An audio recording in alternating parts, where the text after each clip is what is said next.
তারা জিজ্ঞেস করে যে এটা কি, এটার নাম কি, তো আমি বলি যে এটা শাড়ি, এটা আমাদের ঐতিহ্য, বাঙালির এটা পরে।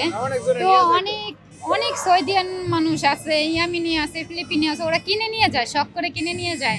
এখানে বাংলাদেশ থেকে শাড়ি, চুড়ি, নেকলেস যেটা গলায় পরি আমরা এটা, তারপরে ফুলের এই যে মাথায় দিছে মালা এগুলো, তারপরে আপনার এই যে মেহেদি, এটা আমাদের বাংলাদেশের ঐতিহ্য। মেহেদিটা সবাই পরে, যে যেরকম পুরুষ পড়তেছে। তো আমাদের বাংলাদেশে অনেক কিছু এই মেলায় পাওয়া যায়। আর সৌদি আরব সরকার এটা আমাদের বাংলাদেশে যে প্রবাসী মানুষগুলো এখানে আছে তারা এই উৎসবটা পালন করে, ঐতিহ্যটা তুলে ধরে, এজন্যই এটা করা।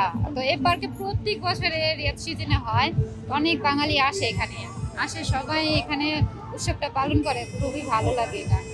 এখানে বাংলাদেশের মতো ফিল হচ্ছে। আর গভর্নমেন্টের এরকম একটা রুলস, এখানকার সৌদির মানুষগুলা আমাদের প্রোটেক্ট করে, এরকম অনেক সম্মান করে, অনেক প্রোটেক্ট করে। এরকম সম্মান আমাদের দেশেও পাওয়া যায় না, যে এখানে যেটা পাই আমরা।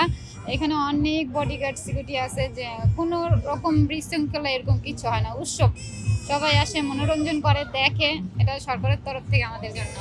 না না, তারা জিজ্ঞেস করে যে এটা কি, এটার নাম কি, তো আমি বলি যে এটা শাড়ি, এটা আমাদের ঐতিহ্য, বাঙালির এটা পরে। তো অনেক অনেক সৌদিয়ান মানুষ আছে, ইয়ামিনি আছে, ফিলিপিনি আছে, ওরা কিনে নিয়ে যায়, শখ করে কিনে নিয়ে যায়, ফটো তুলে যায়, এটা ওদের ঐতিহ্য। চুড়ি এগুলো নিয়ে যায়, এটা তো আমাদের ঐতিহ্য। তো ওরা খুব খুশি হয় নিয়ে যায় এটা।